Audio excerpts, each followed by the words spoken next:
I'm Dean Moore, co-chair of the committee, and this is Mayor Terry. He's on this committee as well. He has an opening statement he'd like to read. All right, very good. Thank you, co-chair Moore.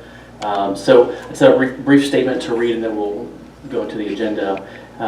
So the prohibition of some drugs and not others over the last century is a convoluted zigzag trail of a story. We're not going to get into it today, but anyone who has studied this history knows that the American people have grappled politically with the issue of drug use over and over again. And I use the term drug as sort of this broader term to include tobacco and alcohol. As the times have changed, so did the laws, and then they changed again some more. And so we're about 40 years into what at the time was called the war on drugs. And the question that I think more and more people are grappling with is, what do we have to show for it? More people incarcerated than any other country in the world. More young people in the system than I believe in. I don't have the exact facts, but I believe that we have a lot more young people incarcerated as well. Millions of lives, hopes, dreams, and opportunities irrevocably changed for the rest of their life. The cycle of poverty, crime, and more poverty can come to an end, and we believe that it begins with reforming our criminal justice system. Ticket-only offense is allowable by state law, currently a 1983 state law that was upheld in 1997 by the Court of Appeal. So this has literally been around for almost 33 years. I happen to be 33 years old, so this law was passed when I was born.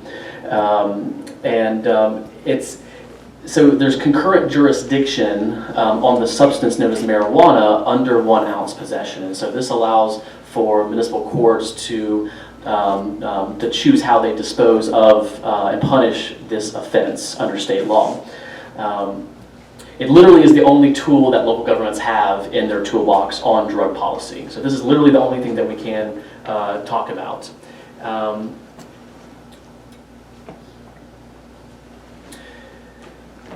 We believe that the war on drugs never should have been a war. Quite frankly, I believe that it should have been a reconstruction, rehabilitation effort, and a reconstruction really of people whose lives were destroyed by the very substance that at first gave them courage, energy, relentless optimism, only to have those feelings dashed by depression, longing, and hopelessness. Abuse is what leads to crime. Abuse and rehabilitation of our fellow Americans is what we must focus our tax resources on, not on a punish first system. Addiction is related, not just a situation and nurture alone, but nature and genetics and predisposition. And as such, we should treat this with a multifaceted approach. A public health approach in particular, a model whose time really is long overdue. And so, step one, we want to acknowledge that high fines in municipal court affect disproportionately lower income Americans. There's enough evidence to say that excessive punitive fines can push people into despair and desperation. Preventing the incredible negative energy that comes from dealing with the situation is to me enough to want to end the practice. But preventing despair people from committing crime is much harder than preventing someone from despairing. We're trying to treat the root cause of crime, and that is that desperation. Step two, preventing underage drug use. This is a really important point that I think we'll talk about today. We're all free Americans. However, if you're under the age of 18, you're not entirely free. Sorry about that, kids. But the old adage that you will understand when you get older is cliche, but is in fact true. And so, I'm only 33 years old, and I'm not going to tell you, I'm not going to tell you that kids shouldn't do drugs ever. Although what we're going to encourage is that you don't ever do drugs. So I'm not going to be the person who's going to tell you what to do, but we're going to try to encourage folks to do the right thing for their own health and the health of society. The pleas to be healthy and don't ruin your life, and please don't ruin someone else's life, are very important. And so one of the things that I think people talk about a lot is we worry that someone is going to take that drug, abuse it, and then go crazy and hurt a lot of people, and even worse, hurt someone that you and I know and love. And then finally, the step 3 approach is an evidence-based approach. Public health professionals have been studying these issues for decades. We've had enough evidence to implement policies that encourage healthy and productive lifestyles in other areas of drug policy. And this is what we should intently think about during this committee meeting today. How can we help out our fellow Americans if they need help?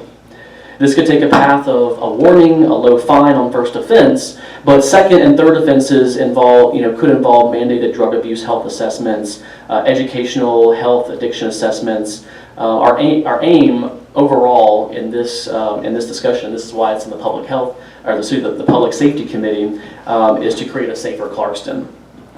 We want to prevent the spiral into poverty, desperation, and crime. We want to show compassion for our fellow neighbor on a minor offense. And by pushing them into treatment and education upon signs of a public health nuisance, we think that we can improve the outcomes that we're all seeking, a safer and healthier Clarkston. And so with that, I'll turn it back over to the chair. I would like to say that the biggest issue for me is people that become incarcerated and end up in poverty, homeless, and those are the kind of things that we're trying to avoid just throughout the system. Anyway, we've got some speakers. We'd like to hear from the speakers and see what they had to say. We've got Stephen Bradley, Sue Rushi, James Bell, Stephanie Guillard, and Kenneth Glasgow. So first I'll call Stephen Bradley, former patrol supervisor, law enforcement against prohibition. Hi. All right, that's much better. Good afternoon. My name is Stephen Bradley, and I'll be speaking to you today about marijuana prohibition as a representative of law enforcement against prohibition, otherwise known as LEAP. The mayor's already said pretty much everything I was going to say, so I'm ready to take questions now. Just kidding about that. These photos that you see here is just a few of LEAP speakers. The guy in the middle on the right, next to a marijuana plant that took 2 deputies making $20 an hour, a sergeant making $26 an hour, and 2 investigators making somewhere in between half a day to pull out the ground. I was really proud of the picture when it was taken, and a lot more like it, but not so much lately. I've had a change of heart over the last few years since I left law enforcement in 2011. In fact, when I was in law enforcement, I left the Forsyth County Sheriff's Office. I was a patrol sergeant there. I considered myself for a long time the tip of the spear in the war on drugs, and made a lot of small arrests. The other people in the photos, like I said, they're some of LEAP's most notable speakers, and truthfully, some of the most knowledgeable drug policy experts in the world, in the entire world.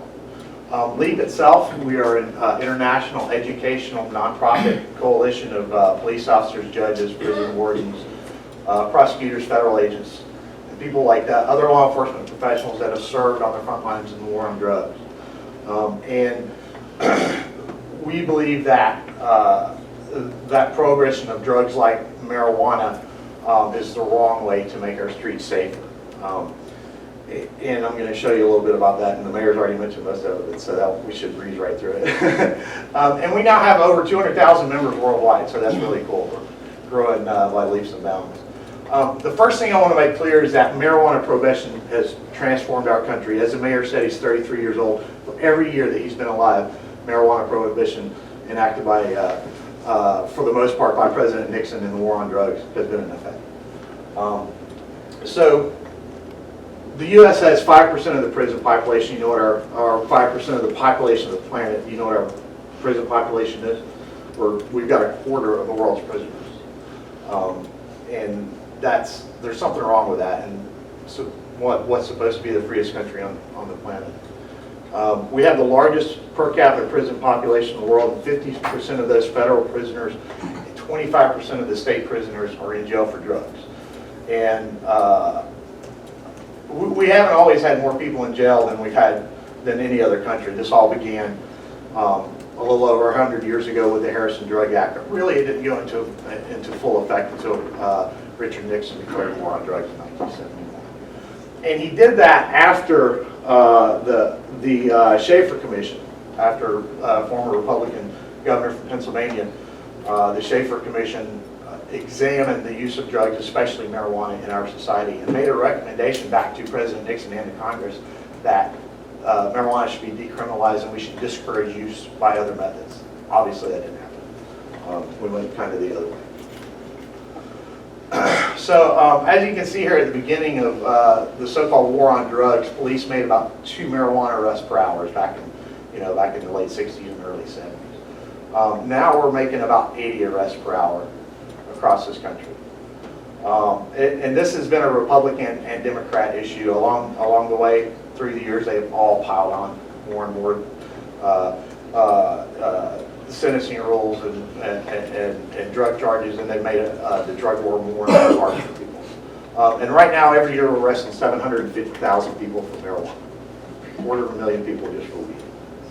We're going to spend $70 billion this year on the war on drugs, which is about half of what the U.S. government spends on education.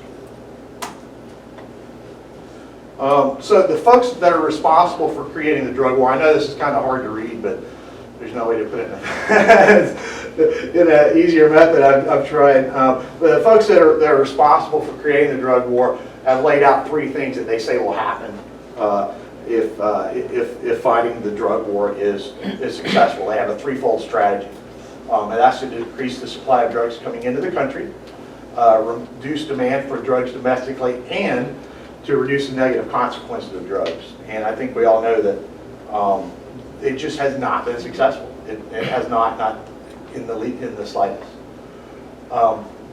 Lead speakers from all different law enforcement careers have tried and failed to stop marijuana from being imported, distributed across the country, and sold on the street. Marijuana itself is a cheap plant, but because it makes so many stops along the way, profit gets tacked on because you have to make huge profits off of something that's illegal. And so the prices rise at each stop in the supply chain. So an ounce of tobacco, if it costs 13 cents, what do you suppose an ounce of marijuana costs? Tobacco is 13 cents. We're growing it all over the country, legally and regulated.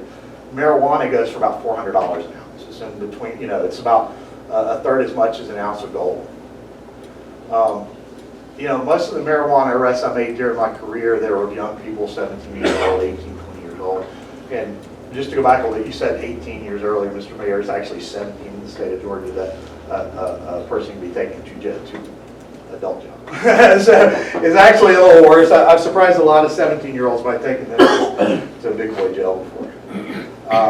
But like I said, most of the arrests I made during my career were of these young people. And, I started to put together in my head a pro and con list of the good things that were happening as a result of these marijuana arrests and the bad things.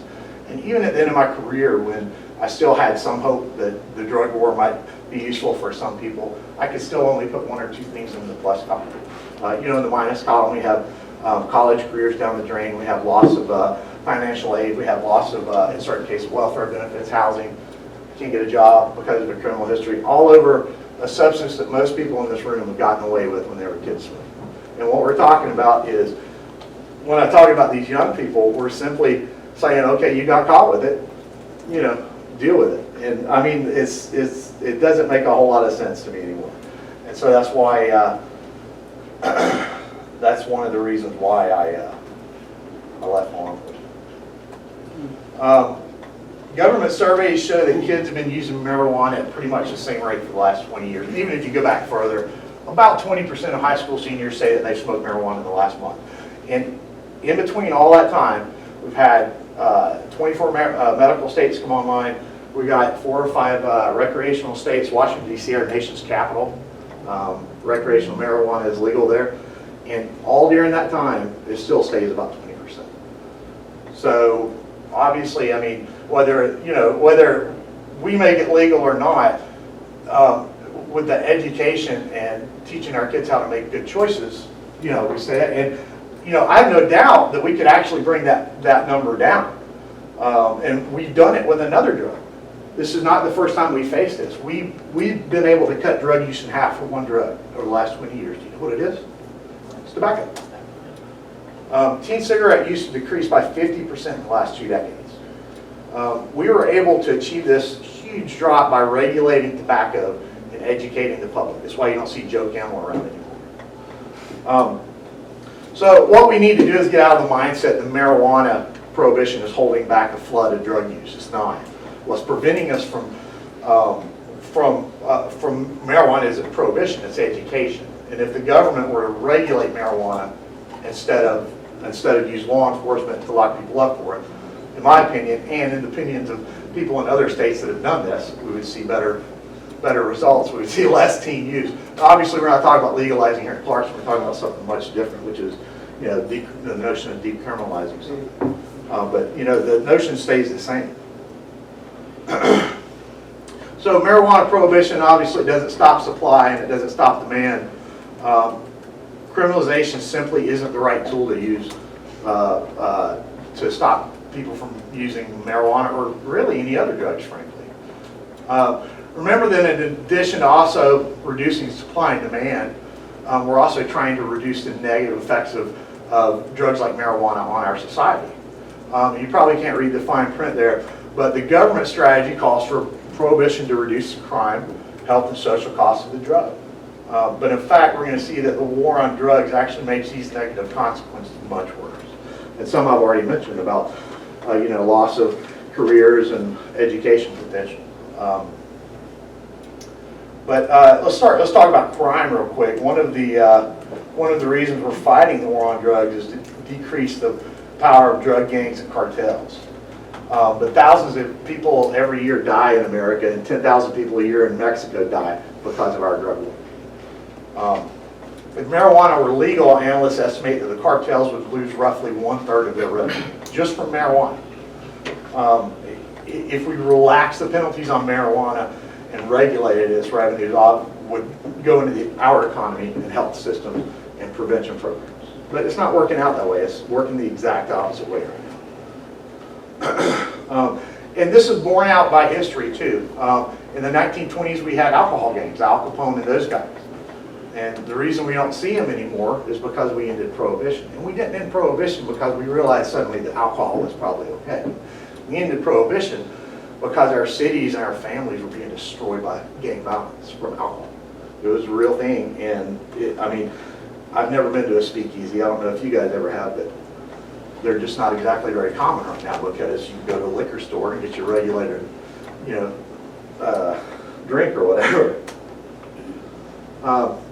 I'm sure you guys are aware of the brouhaha over the rape tests that piled up in several counties and Grady Hospital. It led to a very contentious bill this legislative session that passed by the skin of its teeth, but it now requires law enforcement to pick up rape kits from the hospital within 24 hours and submit them within a certain amount of time to the GBI crime lab. And after all the blame was passed and the bucks were passed around on this, it boils down to the fact of money and allocation of money is why this happened. And by shifting our focus from drug enforcement, specifically marijuana enforcement, which is the vast majority of drug arrests and investigations, then this money can be used for things like testing rape kits and making sure that violent predators and criminals are actually brought to justice and not allowed to skate free for years because of this. Sorry. Can't get this thing to do quite what I wanted to, I'm sorry. Relax. Right. Okay, so let's look at the murder clearance rates over the last few years since we started the drug war. We used to solve about 85 to 90% of murders in our country, and since that time, with the advent of CSI and fingerprints and the internet and all the technology we have, we're clearing 20% less of the murders than we were all those years ago. Why is that? It's because we're spending our money somewhere else. And then one more thing I want to talk about is the subject of racial disparity in arrests, and I think you spoke a little about that too, Mr. Mayor. And the cold hard fact is that in America, nationwide, if you were black, you were 3.7 times more likely to be arrested for marijuana than if you were white. A few years ago, the ACLU did a very comprehensive study on this. They published a paper called The War on Marijuana in Black and White. And that's the number they found. They looked at arrest statistics for all 50 states and found that. In Georgia, it can be higher in places. See here in DeKalb County, it's 5.8 times more likely to be arrested for marijuana if you're black. So that racial disparity destroys trust between communities and police departments and law enforcement officers, and it keeps the law enforcement officers from being able to work with the communities in the way they should be able to prevent and solve major crimes. This is just further damage that the war on marijuana has done. That's why, you know, the majority of people who use marijuana feel like they shouldn't be hassled about it when they are hassled about it. You know, I've locked up a lot of people for drugs, especially even for meth. Okay, so if you arrest somebody for meth, usually they go, yeah, I shouldn't have been doing that. Not so much for marijuana. People know it. I mean, it's, you know, we can argue about the health effects and all that, but at the end of the day, 0 deaths is 0 deaths. So, and we can see what legalization did in Colorado. Thousands of people are no longer receiving criminal records. Possession charges are down more than 90%. In Washington, police courts and corrections save $28 million a year because they're not drowning in marijuana cases anymore. And they can use this money now to fight violent crime and to educate children and the public about the dangers of drug use and things like that. Colorado is taking in $140 million a year in tax revenue. That probably speaks kind of for itself. And there have been reports from Mexico and from the Border Patrol as well, is that the more we reduce the consequences of being caught with marijuana, whether we're talking about legalization or medical or even decrim, the more we do that, the more money we're taking out of cartel pockets. It's just basic math. There's no other way around it. And these are the marijuana-related convictions in the state of Washington. They're down hugely. So, you know, with that, the point of all of this is that, in my opinion and the opinion of LEAP, law enforcement is not an appropriate avenue for solving marijuana problems. It's a public health issue, it's a public safety or a public educational issue that needs to be addressed. And if we do it that way, then we can get the rates down. Like, we've been holding steady at 20% for all these years. What if we were able to actually regulate what was going out the door? It would go down even further. I mean, drug dealers don't check IDs. So they just don't. But in summary, I just want to reiterate that not only is Prohibition failing to stop marijuana use, but it also creates cartels and drug gangs, and it destroys lives through lifelong collateral consequences of marijuana conviction, lifelong. And it's a huge source of racial inequality in America today. And that's why myself and the other DEA agents and police chiefs and judges at LEAP and prosecutors and federal agents, all of these guys that take their time to go out. I hate public speaking, but I can only do so much from behind the computer, and sometimes I have to make myself go out and do this. And this is why, because I strongly feel that we've wasted more money and more lives over this plant than anything else I can think of. Any other drug, anything else. And that is the conclusion of that presentation. Here's my contact information if anybody has any questions. Thank you. Any questions? Question here. Sure. Yeah, so during your time with the Forsyth County Sheriff. Sheriffs, did you ever, well, I guess, you know, the question that we're looking at right now is, you know, related to municipal court. And so you never dealt with municipal courts? Not so much, no. We dealt mostly with state court. We had a solicitor there and assistant solicitor, so mostly it was there. Occasionally I would end up in county city court or something, but that was pretty rare. Okay. And so can you describe sort of a, you know, under 1 ounce possession, you know, what was sort of the disposition, I guess, you know, what happened after someone was caught, or maybe even start with how did you find out someone was possessing? Well, it could have been several ways. Usually it was a traffic stop. I would walk up and smell it, or I was really good at just getting people to tell me they had it, and I would take it from them. But in Forsyth County, it depended on depended on what the memo of the week was as to how we dealt with it. For the most part, we had to make custodial arrests. We were able to charge them on a uniform traffic citation, but they did have to bond out. In some cities, because of I think there is an either law or case law, I don't remember. I think you mentioned it earlier about being able to internalize the, like the marijuana possession and disorderly conduct and those sorts of charges. Maybe it doesn't go on the criminal record, but there, everything goes on the criminal record. Absolutely. Another question? And so in terms of can you kind of estimate sort of if someone did get, arrested and you took them in, do you have a sense of, in foresight, how much money that individual might have spent? I really don't, but I mean, so usually if I had to go to court, which was rare, because most people don't go to court. I mean, that's a subject for another day. Y'all should go to court and say not guilty.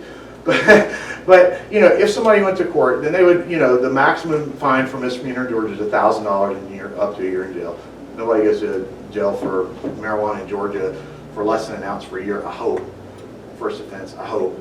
But that's, I mean, it depends on the judge, and usually what plea deal is handed out. But you're looking at, $800 or $1,000 in fines, plus court costs, plus probation fees. Those private probation companies are making theirs. So, I mean, it's substantial. And then just a follow-up, and so so just to add, if you arrested someone out there on a traffic violation, then their car would be towed? Yeah, if they didn't have a licensed driver that could be responsible for it, absolutely, yeah. Car towed, all those expenses, I mean, that's a couple $100 after you pay for towing and storage and all that. And I mean, it would suck up 3 hours of my time to arrest somebody for a little sack of marijuana. I have to go to court. So, at the end of it, I was making $25 an hour when I left. So you can do the math on that. It's really expensive to arrest people for marijuana. Right. Not just for them, but also for the government. And then last question I had. Yes. And so in terms of driving under the influence, Yes. Can you just sort of distinguish between, a traffic stop and then you smelled marijuana, or was there ever a situation where someone, was so high that they were a danger to other So I people? did make a few marijuana DUI arrests, not that many, because when I was in law enforcement, they were kind of hard to prove because there was no per se limit for like blood tests and things like that. The legislature, I think, corrected that this year. I think it's like 4 nanograms per milliliter, James. I don't know, 2 nanograms. So it's really low threshold. But for the most part, people that smoke marijuana weren't the problems either on the roads or at their homes or anywhere. They weren't out at the bars raising hell, pardon my French. They weren't, they weren't beating up their wives because they were high. I mean, and for the most part, they didn't run off the road. The worst thing you could probably expect them to do is drive too slow. That said, I think DUI is really bad. I don't think it should happen. And I think if you drive under the influence of something, you should probably go to jail. So, by reducing penalties on marijuana and marijuana possession, that doesn't necessarily mean more people are going to drive under the influence. I think we've done a good job so far getting the message across that DUI is a bad idea. And, the money we save from all these marijuana arrests, let's educate the public and say don't drive stoned, Yeah. Okay, well, sorry, one more question. Okay. Sure. And so in terms of like, in sort of the ticket-only offense paradigm, Orlando City Council, I believe, just passed Orlando, ordinance. Tampa, West Palm. West Palm, and and lots of other cities, really Yeah. great. What is your opinion on second, third offense? Do you see that in a calendar year? Do you see that as a sort of a lifetime sort of period? I mean, what are your thoughts on how you do with repeat offenders? I think you're asking the wrong person because I don't feel like I deal with a lot. James can tell you how many medical marijuana patients I deal with on a daily basis. I don't think that simply being in possession of marijuana should be any offense. I mean, there may be certain cases where someone has been to jail for other things, maybe, and they're on probation, maybe they shouldn't be doing it. But I deal with people every single day that use marijuana for cancer and diabetes, and I have parents with children I talk to every day that have seizures. This is their life this is their lifeline. If they don't have this, they could die. So I don't feel the same way I used to about cannabis. So I don't think there should be any fine anywhere, but I'm not a policymaker either. So. Sure, no problem. Thank you. I'm Councilman Awet Eyasu. My question is pretty similar to what Mayor was asking. Have you, from your experience, you ever arrested anybody for driving under the influence of cannabis, even though he didn't have a possession? I have charged. Well, if they didn't have possession, I don't remember. I don't want to say yes or no on that. I've made maybe 3 DUI marijuana arrests over 10 years, and I just don't remember. I made a lot of DUI arrests, and I just don't remember the details of all of them. Most for alcohol? Huh? Most for alcohol? Oh yeah. Oh yeah, absolutely. If you want to talk about the problems with alcohol, if you guys have some time, well, I'm happy to talk about that, but I just don't recall. Thank you. Any questions from the public? Yes, I'm Julie Winnan-Williams here on behalf of Councilman Mario Williams. Thank you for being here, sir. And could you discuss just a little bit further the disparate impact of an arrest of less than an ounce of marijuana on race and socioeconomic class? Well, sure. So, you know, one of the misconceptions about marijuana arrests and drug arrests in general, if so many more black people than white people are being arrested, is that black people must use drugs more than white people. And that's just simply not true. Black people make up barely 13% of our population, and they make up the majority of our drug, especially marijuana arrests. And the reason for that is because of where we choose to do our enforcement. We're not out on, Buford Highway looking for stuff. We're out on, major thoroughfares. We're in the neighborhoods, looking for this stuff where these people live. So there's no question there's racially desperate arrests as far as white and black people. I mean, the proof's in black and white. I want to mention that Mario Williams was unable to be here tonight, and his wife Julie. Thank you, Julie, for speaking on his behalf. He had a family emergency. Any other questions? I'm Greg Verduca with Let's Be Clear Georgia, Collaborative to Prevent Marijuana Abuse. I was just wondering if you could comment. The illegal drugs are the ones that actually kill most of us Americans: tobacco, alcohol, prescription drugs. With Colorado having legalized, and I know we're here talking about decriminalization, which is a good thing when accompanied by public health administrative sanctions, as opposed to legalization, which our statewide collaborative thinks is not a good idea. I wonder if you could comment about some of the things happening in Colorado. Fatal marijuana-related car accidents have doubled in the last several years there. That's not true. The Yes, it is. youth Could you use show me those rates. numbers? I don't believe that's true. The youth use rates in Colorado are the highest in the country. The auto accident data has been validated. Sue will probably be talking about Right, do you have that? Because I'd love to see that. I actually just read something yesterday, and it was completely different numbers. I Do you don't have that it handy? with me, but I'll be glad to Okay, get it. great. I'll to you. pay attention when you talk, sure. Okay, cool. All right, let's move on to the next speaker. Thank you, Stephen. Thank you. You can figure out our business. Next is going to be Sue Rushi. So I have brought some handouts for you, Thank you. and I want to start by giving those. So the first is a profile of our organization, National Families in Action, which was founded actually right here in DeKalb County, Georgia in 1977. We've been here a very long time. We are a national organization. We work in drug prevention, drug education, and drug policy. And I was supposed to be in New York last week giving this lecture at the Cannabis Science and Policy two-day meeting sponsored by New York University, and I was too ill to go. So you get the benefit of my thinking. Right. The second handout is just a partial copy of the marijuana report, which is an e-newsletter that we publish every Wednesday and send out to legislators across the United States and to people in the prevention and treatment world, as well as others. And if you would like, I'd be happy to subscribe you to that if you want to give me your cards, or you can go to the marijuanareport.org, which is our website, and in the upper right-hand corner, you'll see the word subscribe, and you can subscribe yourself. It's free, it's weekly, and what it does is basically cover the highlights of what's going on, and particularly in the 4 states that have legalized, as well as the highlights of what is being learned in research. So the 3rd and 4th pages in your packet are probably the most important. The 3rd one is a boil out of the harmful effects of marijuana, written by prominent scientists, including the director of the National Institute on Drug Abuse.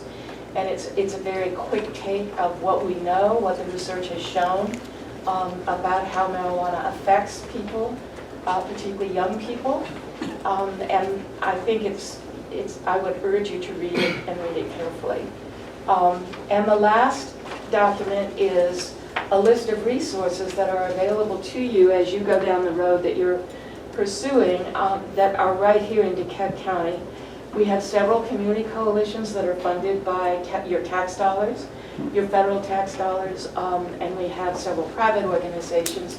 Greg Raduca introduced himself to you from the Let's Be Clear Georgia, a collaborative, and we also have Maura Presley from the, who has kindly loaned us her computer, and we're trying to be very careful with it. Thank you. Maura Presley is with the Council on Alcohol and Drugs. This long list of resources are available to you, and I would encourage you. Do we have anyone else from community coalitions or from the drug court? Okay, so this will be helpful to you as you pursue what you're doing. Some of them were just not able to be here today. But they are available to you. Okay, so here we go. I want to talk to you about the elements of evidence-based marijuana decriminalization. And I don't want to mislead you with this title in that no one has studied decriminalizing, so we can't say there are evidence-based elements of decriminalization, but we can say that when you do decrim, or when a government does decrim, we know from all of the research that's been done that there are evidence-based tools you can use to hold down all of the problems that are going to follow. And so we'll look at that a little bit. So when the goal of decriminalization is to shift low-level marijuana possession from a criminal justice model to a public health model. And that's a good goal. But there are advantages to that goal. Skip the but, sorry. There are advantages to that, and they are as follows. Decriminalization as opposed to legalization keeps marijuana illegal, and it eliminates commercialization. We are all very deeply worried about commercialization of marijuana because of what's already happening in the states that have done this. Reducing the penalty for low-level possession from a misdemeanor to a civil infraction and fine is a good thing. It eliminates arrests, it reduces arrests, it reduces incarceration, and it eliminates the criminal record and the setbacks that criminal records generate. So those are all good things. But there are disadvantages, and that is that whenever a governmental body reduces the penalty for possession, that signals to the public, and you can do nothing about this, that signals to the public that marijuana can't be harmful. Otherwise, why would a governmental body take that step? And the perceptions change and use increases. So to counter that reality, you need more than one goal. Excuse me, I went a little bit fast. So in addition to shifting low-level marijuana possession from a criminal justice model to a public health model, you want to also prevent any increases in marijuana use and prevent any increases in marijuana addiction. You want to prevent increased physical, mental, and behavioral health problems, which you will get. You want to prevent increased highway traffic injuries and traffic fatalities. They were up in both states that have implemented legalization since 2014. Those two states are Colorado and Washington. And not only injuries are up, but also fatalities are up, marijuana-related fatalities. You want to prevent increased school failure and youth underachievement. And this is where I would direct you to the New England Journal of Medicine boil-out of what we know about how marijuana affects people, particularly young people, because there's quite a bit of evidence that shows young people who begin smoking marijuana and using it regularly are not only going to fail in school, they start dropping out of school, they underachieve, you don't want that for your youth. And they actually can lose up to 8 IQ points if they continue marijuana use throughout the course of their adolescent careers.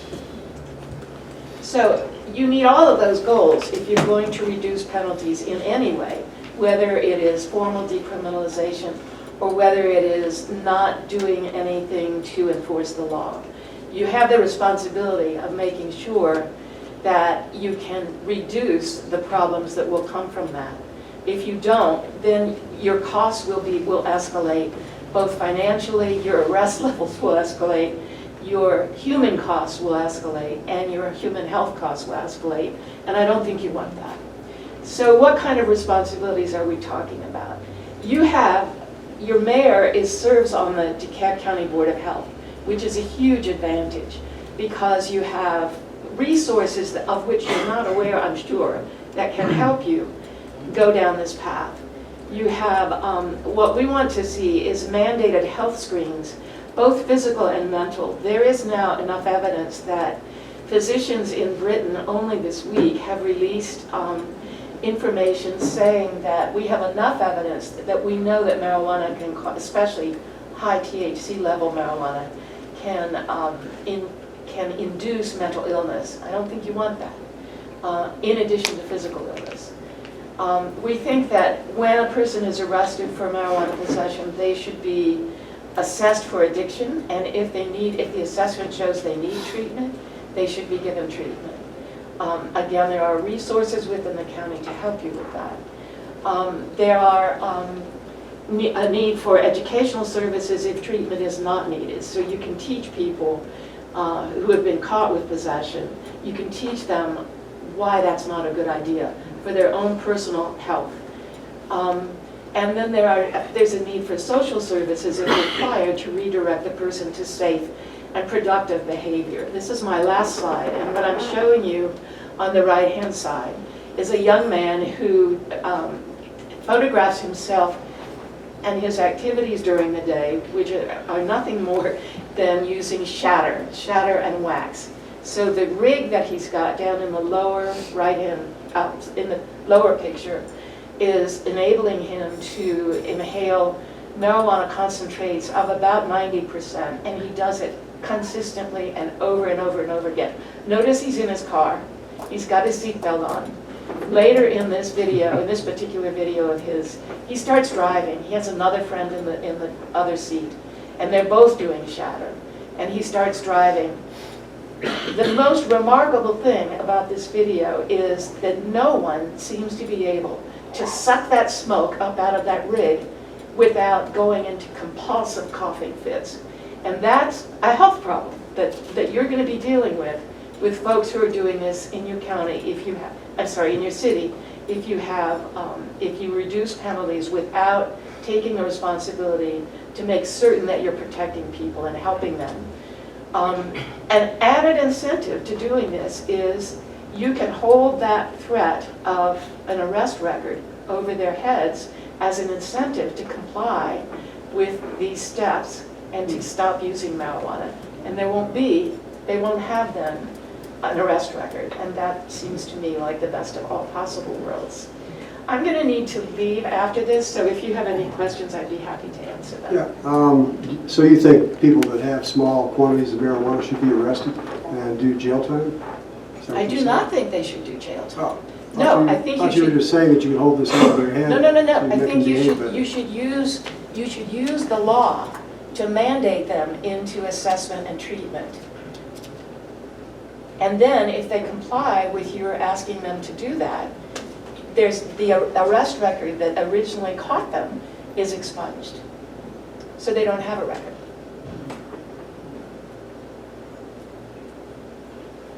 Good. Question? Thank you for the presentation, Sue. should alcohol and tobacco be prohibited? I don't think that's the way to ask the question, honestly, Mayor Terry. I think the way to ask the question is, do we need a third addictive drug that's going to do the same kind of damage that alcohol and tobacco already do? And do we need a third legal industry that is already behaving like the tobacco industry?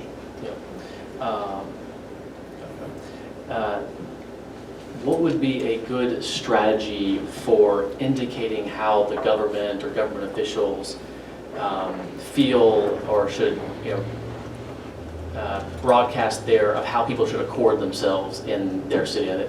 You pointed out that whether it's decriminalization or lower ticket fines would be broadcasting that it's okay to do something. Right. And outside of...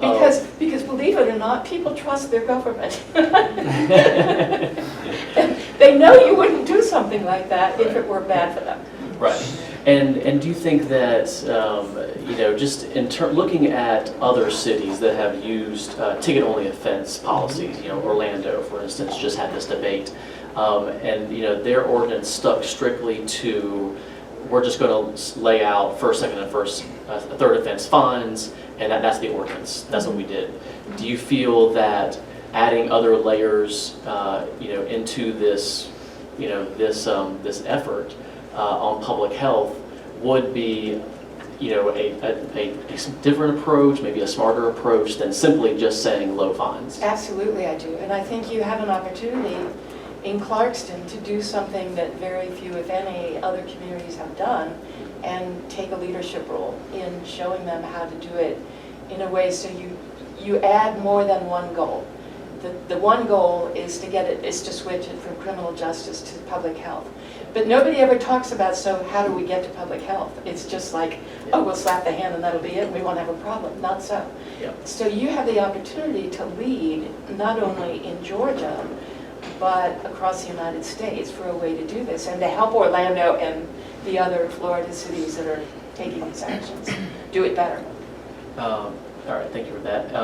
And so, since you did indicate that we're talking about evidence-based policy approaches, you stated that we just don't have enough evidence because it hasn't been studied. Decriminalization has not been studied. Okay. Yeah. So the question there was, sorry to interrupt. So no, go ahead. the question is to clarify. So the question of, there's this idea of laboratories of democracies, and states are doing different things. This being literally the only thing that a city can do in Georgia on this issue. Do you think that it is worth trying something different, and then taking that public health approach, evidence-based, and actually looking at it over a year, say, or a couple of years? Over 5 years. Okay, that's the... And I think you also have an opportunity to get some federal funding here to study and research the outcomes, Okay. which would also be unique. Okay, and then the last question I'll ask is the average fine, the typical fine right now in Clarkston for less than 1 ounce of possession of marijuana is about $660. Do you feel that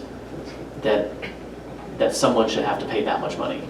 Probably not. I think that, but what you have to do is balance where you're going to get the funds to do the additional services. So I wouldn't go to a $5 fine. I think that's not enough. But somewhere between $500 and $600 might be. Okay, so lower than what it's at now would make sense to you? Yeah. Okay. Yeah, that right there kind of confuses me, because that's, you're setting a financial standard for that person. So if they're unable to come up with a few $100s, then they should go to jail. That seems to be counterintuitive to what we have in mind, or what I had in mind in this whole process, was that we're trying to help people not end up in poverty and not end up in prison and not have an arrest record. So I'm having trouble with that distinction where you're saying that we should have a penalty of $500, and then you're saying... I didn't say penalty of $500. Well, That's up to fine, you. is that a penalty? I mean, The isn't that what you penalty said? is up to you, but the penalty does not necessarily mean you have to go to jail. mean, what you're dealing with is a fine, a lower fine than what you've got now, as I understand it. My understanding is if you can't pay the fine, you go to jail. No, I don't think so. You've had 70 arrests this last year. Can you tell me how many of those arrests ended up with anyone in jail? They were probably able to bond out. Pardon me? They were probably able to bond out. If you bond out, then you can do it. If you're poor and you can't bond out, then you go to jail. Then you're marginalizing that person for the rest of their life because they were poor, and they'll never be able to get a job. Not if you reduce the fine. I'm not. I'm sorry. I'm not following you to. Yeah, if you reduce the fine to $5, maybe they can come up with the $5, and then. I'm just saying that there's probably a more rational fine to be given that's not going to put people in poverty, but that is greater than $5. That's all I'm saying. Okay. All right. Yes, sir. Again, thank you for really coming on behalf of families. And as a father of children, I definitely am concerned about any kind of drug that they would take. Yes. But I believe, I sincerely believe cannabis is the least thing that I'm worried about for my children. Having said that, do you think the current drug war, especially on cannabis, is working for families? The previous speaker showed you data from high school seniors starting in 1991 and showed that basically it was fairly level and low. But what he didn't show you, that survey goes back to 1975. And what he didn't show you was that between 1975 and 1991, 40 to 50% of high school seniors used marijuana in the past month. And so that huge drop is missing from his data. What I'm saying is that by keeping marijuana illegal and approaching it in a sensible way so that you are holding down use and holding down all the problems that come with use, especially for kids, that to me that is better than fully legalizing and having an industry that is going to start marketing and bringing Joe Camel of marijuana to your kids. Because I would ask you to read the information that I gave you about the harms of marijuana. You must be worried about having your kids use cannabis, especially cannabis that is now so strong. I am worried, but that's the least of my worries, ma'am. But what I was You may want to rethink that after you read that. Okay. But my question is, do you think though it's working? Because you said Yes, I that do. it's working I do think for that- families.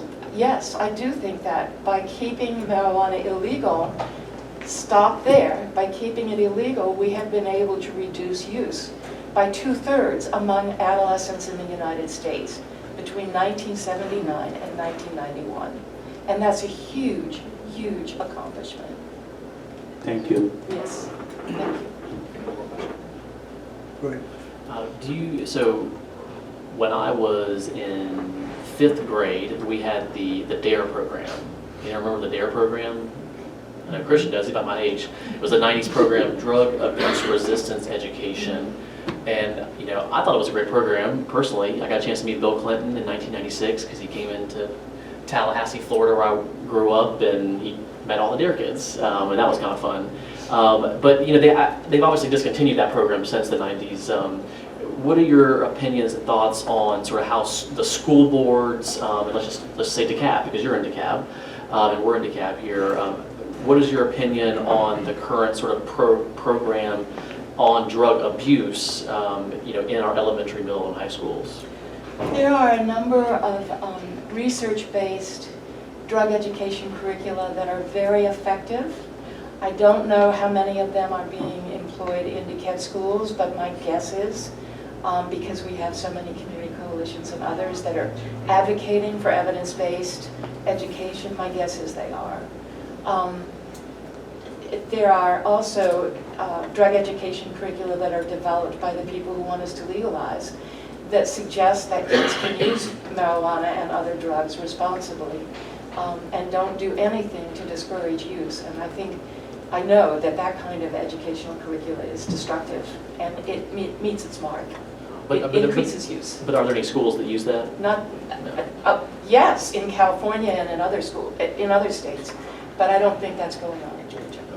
My anecdotal evidence I have of the 2 elementary schools that are in the Clarkston cluster, Jolly Elementary and Indian Creek Elementary, and I've been going to the schools for Civics Day and for Red Ribbon Day, which is the sort of the alcohol and drug abuse day. Right. And so they do a day once a year, but I have to, I cannot point to anything else that I have seen or witnessed or heard about just in our elementary schools, other than just that one day in an entire school year where you have like a little rally and it's just don't do drugs, kids, and then that's pretty much it. And Yeah, so but that's not enough. It's clearly not enough. clearly not enough. Yeah. Okay. So, and again, that comes to costs and to expense, and where does the money come from for it? Yeah. Um, And what do But I you will think say, the I health did effects? check I think I showed you, I checked there's a Georgia statewide school survey done annually of every elementary school, middle school, and high school in the state. And your levels in school are very low, and you want to keep it that way. You mean levels of use? Yes, levels of use. Yes, thank you for that. Any other questions? I had a question Julie? for Chief Hudson. I think she had some clarification about some of the statistics for Clarkston that we were talking about earlier. Oh, yeah. Chief, you want to Chief, clarify? Oh, I just want to clarify. We've had, in the past 2 years, there's been about 77 marijuana cases less than an ounce. Of those 77 cases, 15 were handled on state charges, which is 16 code, due to the fact that they had other charges on it, and you can't split a local ordinance and a state charge, so it has to be pushed up to state court. 38 were given a citation and released on scene, and the rest were they went to they were taken to jail to post a bond under our local ordinance, and they came to court. So, Anyone in prison? no ma'am, Okay, thank not you. for marijuana less than an ounce. Thank you. Yes, ma'am. Could I ask you a question? Is that a really good tack-on charge? Marijuana less than an ounce, is that not a good tack-on charge? You get more chance of a plea or conviction later on down the road? Okay, so I didn't say that one. Tack-on charge, the process of adding more charges to possibly ensure either a conviction or a plea bargain down the road. Okay. Thank you for that. Yes, ma'am. Any other questions? I have a question. On the, you mentioned when you first started about statistics, you was mentioning statistics. I'm sorry, say it You was again. mentioning statistics about Colorado and the accidents and all that. You mentioned that those were studies that happened since 2010, or since they legalized in 2014. Wasn't those statistics with medical marijuana back in 2001 and not actually the ones that happened since they legalized it? Colorado, not Washington, but Colorado legalized marijuana for medical use in the year 2000. The way they did it was for, if you were a patient, you would designate a caretaker to grow marijuana for you. And a caretaker could grow for up to 6 patients. That got out of control real fast. And so the legislature stepped in 2008 and legalized commercial medical marijuana and licensed stores to grow and sell and process. And that was the advent of edibles and high concentrates of THC. So then they legalized fully in 2012 in November, but it didn't become implementable until January 2014. Okay. So there's an evolution. Right. And accidents were increasing over that entire period of time. But since full legalization, they have increased even more. Marijuana-related accidents.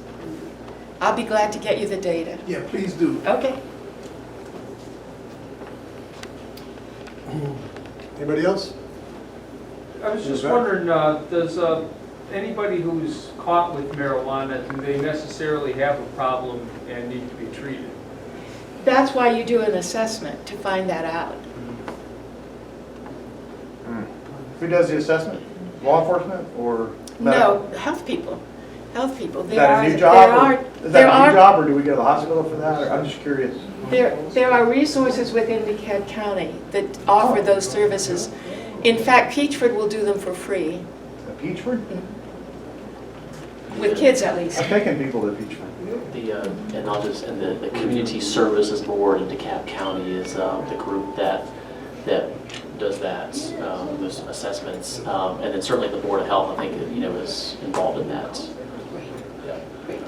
Okay, so I recommend, if you can see the title down underneath those pictures, I think everybody ought to have a look at that YouTube video and see what today's marijuana use looks like. Okay, thank you very much. Thank you very much. I'm sorry I have to go.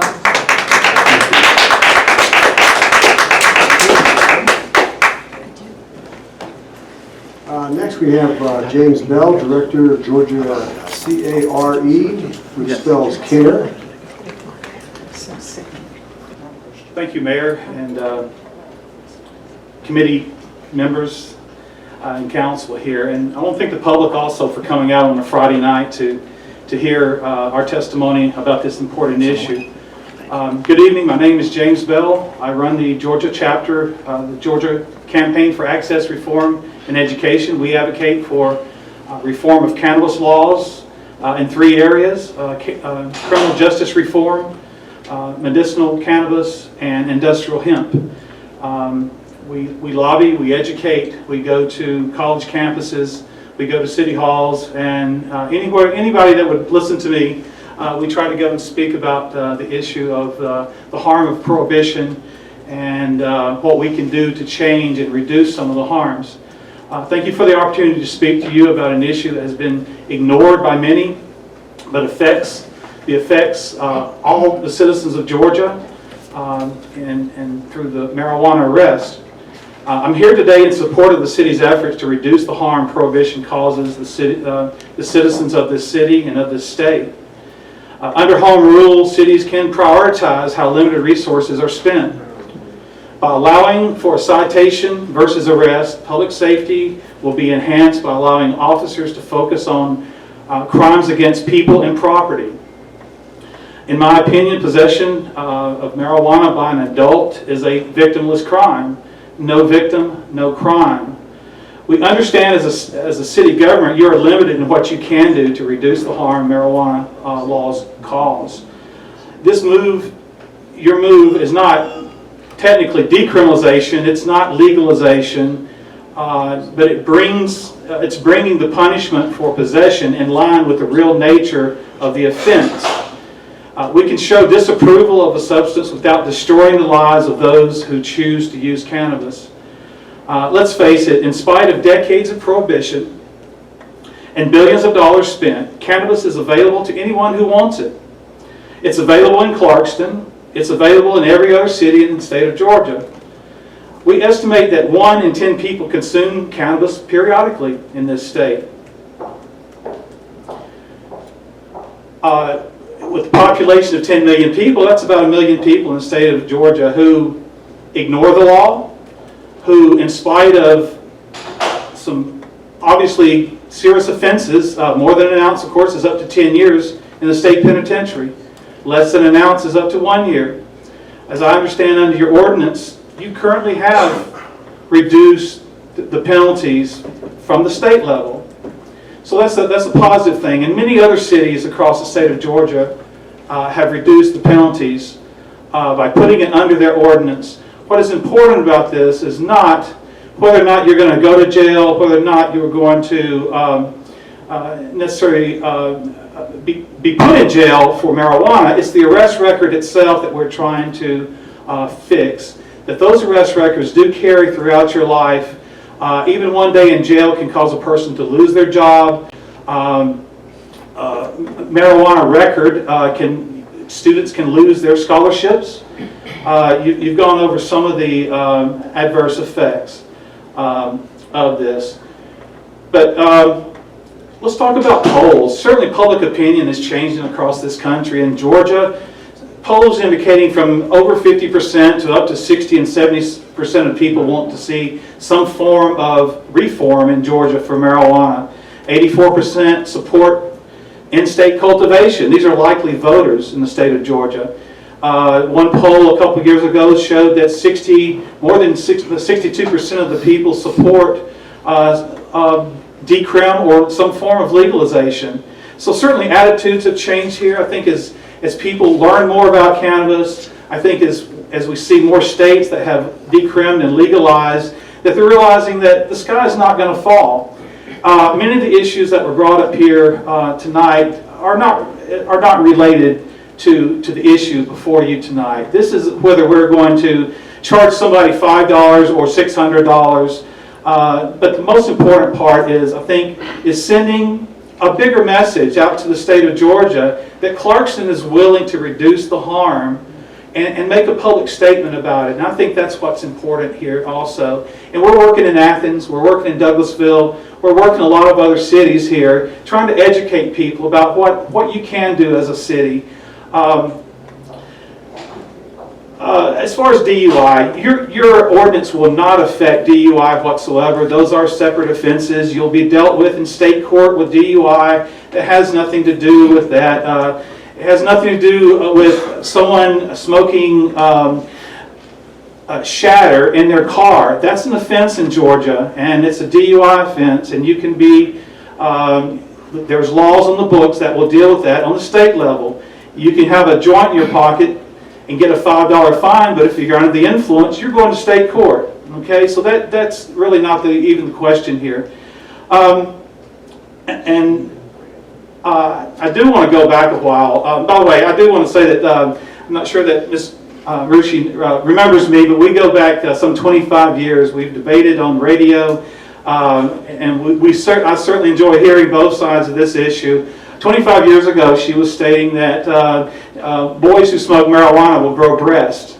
And this was the testimony. This is the misinformation and the nonsense and the reefer madness that we've heard for decades.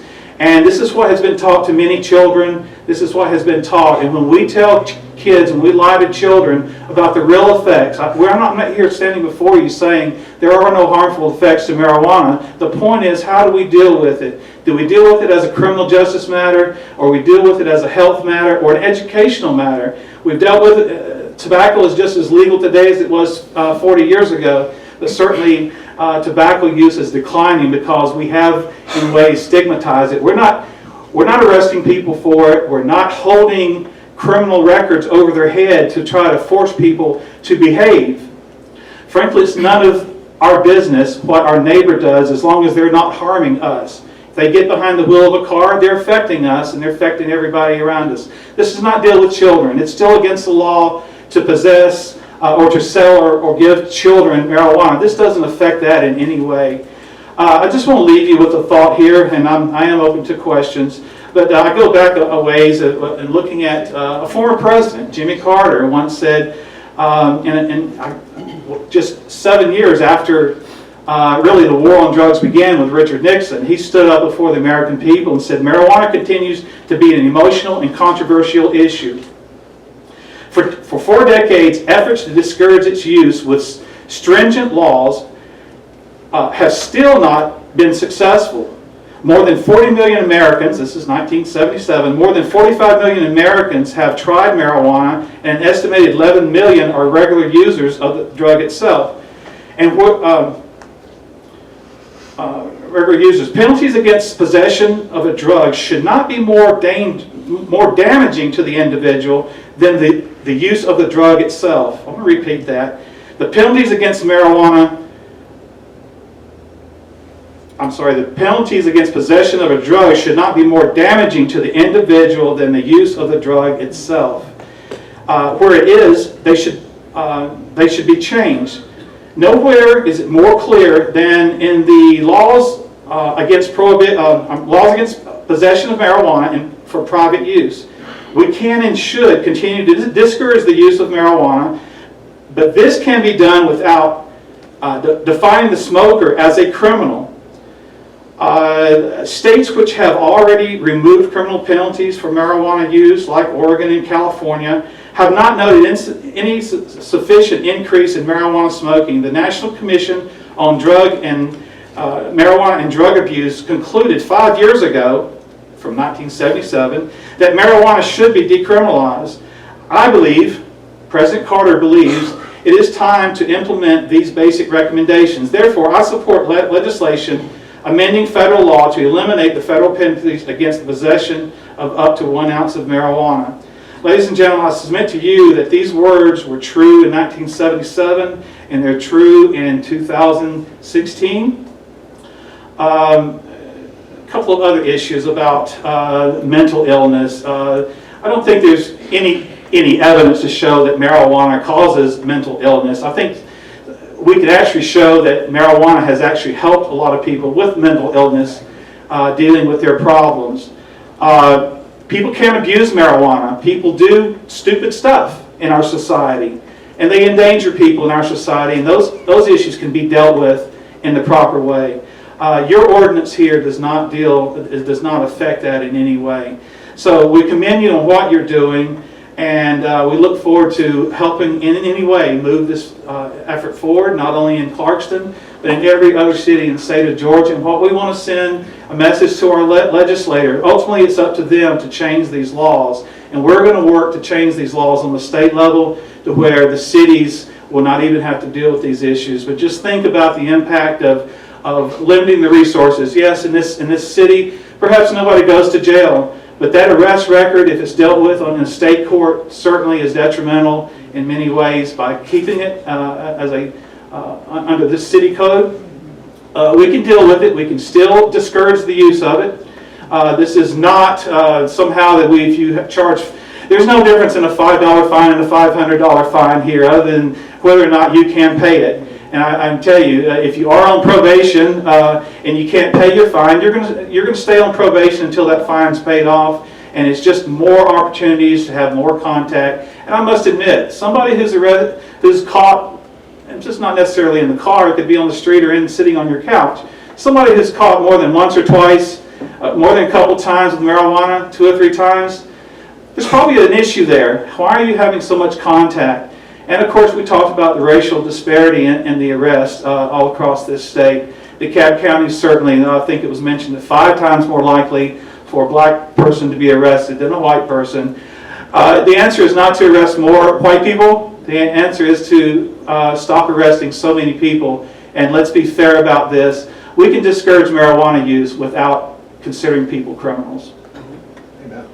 One comment about people trust our government. I think that was, I had to chuckle about that. I think there are people who do not trust our government, and they are very skeptical of what goes on in our government. And certainly what's happening here tonight is certainly refreshing, and it's a bit of fresh air and a bit of truth that I think our public needs to hear. So thank you very much. Any questions? Yeah. So you mentioned the views, just the public perception on marijuana, and I think, the earlier presentation, I don't think you showed it, but I got in the handout here, the views of legalizing marijuana from 1969 to 2013 sort of, went inverse almost. And you just have an opinion on why in the 70s, or even when Jimmy Carter was saying this, that so many people had an unfavorable view of marijuana use, and how come now it's been flipped around? I do, and I think it came from the top down. When our president is standing in front of the public sniffing packages of marijuana, saying it's the scourge of the earth. Is that what he did? That's what Richard Nixon did. He stood there and sniffed for the media, sniffed marijuana, and said, "This is going to end." Of course, in his day, it was admitted they were targeting hippies and black people and trying to control the dissent amongst the public. But we've had decades of misinformation, reefer madness, these DARE programs that taught a lot of. The DARE program was a huge failure, and a lot of schools, a lot of jurisdictions have pulled out of that program because it was engaging in a lot of misinformation. And we just got to be straightforward and truthful about, comparing alcohol and tobacco to marijuana. it was mentioned, we dealt with prohibition, alcohol prohibition. We did that for about 13 years and realized that that prohibition was doing more harm to our society than the drug itself. And we deal with issues of alcohol and tobacco every day. We got hundreds of thousands of people dying from alcohol and tobacco. I don't think any evidence can show that people die from intoxication or from marijuana. Certainly people do stupid stuff and they end up getting too high and doing stuff that may hurt themselves or others. But again, the criminal penalties we have is not stopping that today. So how do we deal with it? So I think it's just basically after decades of misinformation and reefer madness.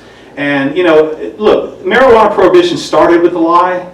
It was lying to Congress that somehow that marijuana caused black men to look white men in the eye, that black women were more likely to like white women more likely to like black men because of marijuana, somehow that jazz music was this evil music. So this was presented as sworn testimony before our Congress. Something that we called cannabis and hemp now became marijuana. And so marijuana prohibition started with a lie, and for decades it continued with a lie. And I think that as people use cannabis, they realize it's compared to alcohol and tobacco and skydiving and even sex, it's relatively safe. Yeah.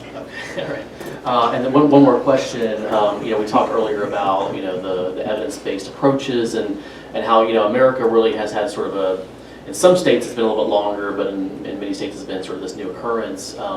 What do other countries have to share with us in terms of their policies? I know that there's certain countries in Europe, and actually a lot of countries have different, you know, laws. I believe a lot of them are, you know, towards the decriminalization or legalization. You know, it seems like there have been long-term studies in those countries. You know, any thoughts on the evidence from those studies? Well, I understand, and typically we look to Europe and other places to see how they have decreased and decriminalized, and it became more socially acceptable. And even though it had been decriminalized, it certainly wasn't legal in many of these states, even though they had cafes and they simply looked the other way. But what I'd like to look at is something more closer to home, and maybe Washington, D.C., a city right there in the view of the national capital, where they allow for possession, private possession and use of marijuana, and they no longer treat it as a crime. And so I can look, we've got many examples across this country of where, certainly not even, forget Colorado, we've got plenty of states and cities that have decriminalized and have just deprioritized this, and they still, you know, you can still say don't just say no, but is it just say no and go to jail, or just say no and get a fine? And so there's different ways of treating it. It's like, how big of hammer do you use on somebody? And again, if 10 years in prison doesn't stop somebody from using marijuana, nothing will. And so I think it is about education here in this country. Okay. Any other questions? Thank you very much. Thank you. Thank you. Good job.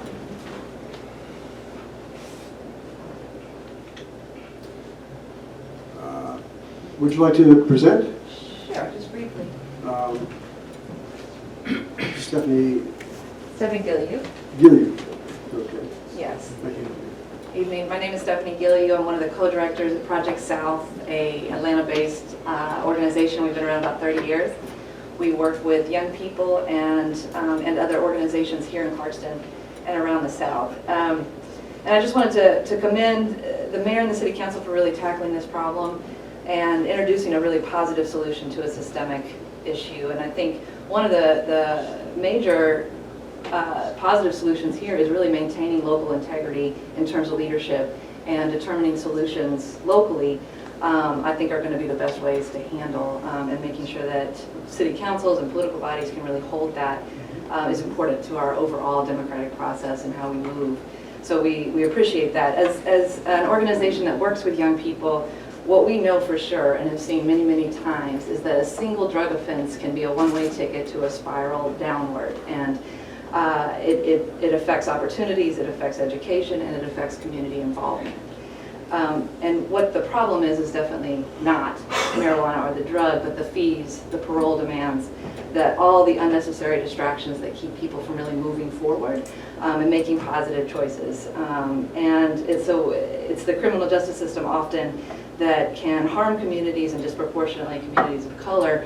And I feel like this ordinance really takes a handle of that and reverses some of those harms. And I also believe, and I think would say, that investment in local organizations, local opportunities that have the knowledge and the experience to work with the unique and diverse populations like a community like Clarkston is also extremely important. So I see this ordinance as a positive step in that direction to reinvest in communities rather than investing in a criminal justice system that does not lead to positive change. So really appreciate that and want to say that as this ordinance moves forward, I hope that young people, because so many folks, and I think the worry and the concern and the commitment to young people is shown tonight, but I also believe that the voices of young people and their input can also be a very helpful component of moving this ordinance forward and thinking and knowing what young people are doing and how this can be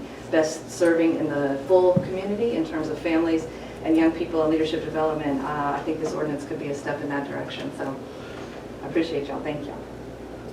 Thank you. Any questions? Yes.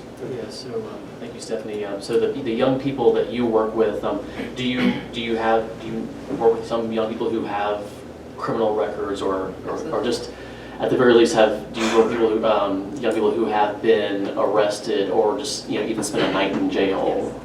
Absolutely, okay. And often much more time than one night. We work in Fulton County, but just as a neighboring county and a Fulton County with a very high level of arrest rates, and definitely the connections that y'all have made to how poverty increases jail time and impact and interaction with the criminal justice system is what we see over and over again. Have you ever been arrested? No. Has anyone here ever been arrested? What? And gone to jail? Okay, so I'll just share a not related to marijuana, but in 2006 I was arrested for canvassing for the Sierra Club in Buckhead. We were raising money to stop the logging of our national forest, and I was a canvasser and we were raising money. Someone called Atlanta police on me, and the officer said, I think I believe you, but I'm going to just arrest you anyways, and we'll just don't worry, you're going to be in jail for an hour and you'll get out, no problem. 9 hours later at 2 a.m. I got bailed out and it was $560. I believe I was able to get to someone to help me out, but I have to just say that it is a dehumanizing process to have to go through that. This was like a 100-degree day, and if anyone's ever been in one of those paddy wagons, they're actually not open. They're actually two compartments, and they're metal compartments, and they're split right down the middle, and they have this little metal ledge that you have to sit on, and then the metal wall is right there. And because you're handcuffed, you have to sit on the edge of the ledge. Which is very uncomfortable because again you're behind the back and you're literally, your face is like that to the metal, the metal wall. My experience was I was picked up first, and then for 3 hours they went around Atlanta and filled the van up, and I got the luxury of being in there for 3 hours.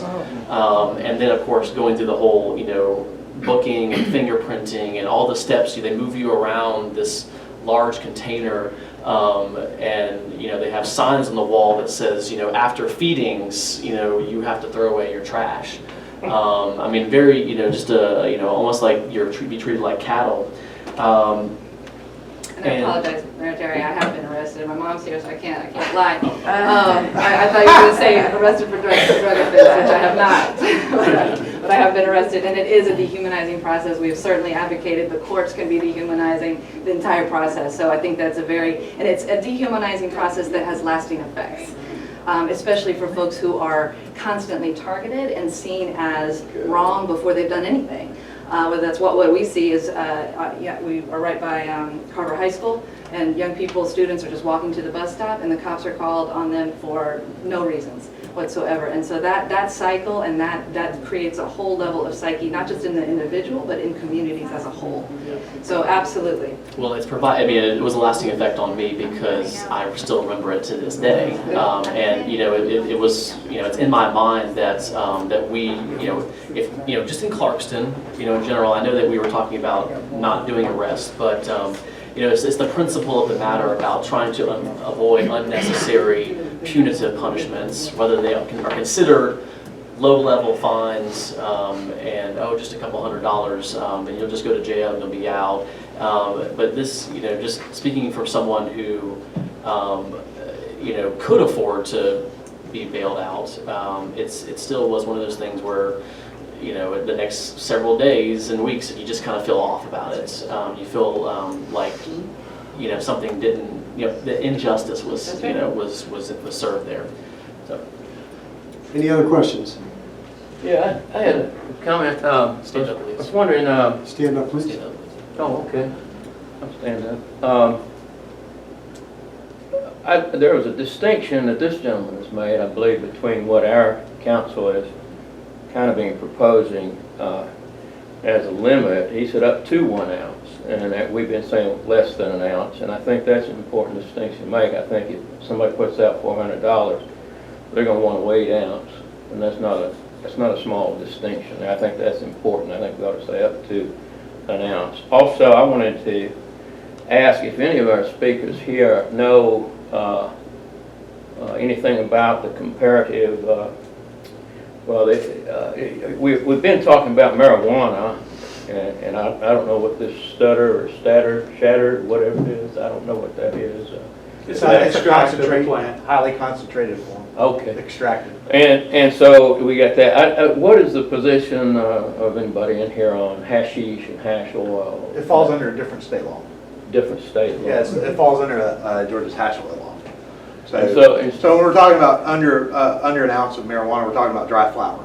We're not talking about the concentrates, shatter, and stuff like that. And if you're coughing with all that, it's a bad purge. So I'm sorry. it's just bad material if people are coughing all the time. That was one of our arguments, if people cough with the extracts.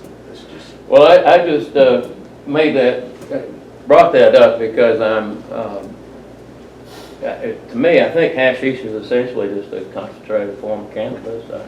It's part, yeah. It comes off, the hashish is made from the trichomes that come off, like the sugary parts that come off of the plant. So perhaps we could put forward some inclusion of that in the. It's covered under a different state law. It wouldn't be. I'm sorry. I don't mean to speak out there. I don't think it'd be appropriate under this ordinance.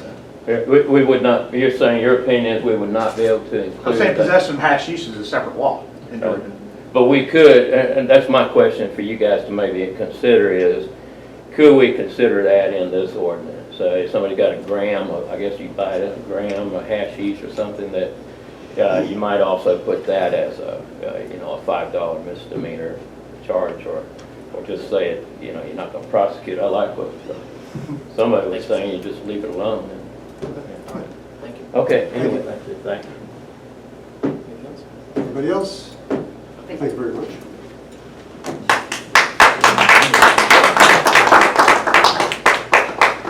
Next, we have Kenneth Glasgow. Pastor Glasgow, would you like to step up? Yes, sir. Yes, sir. How y'all doing?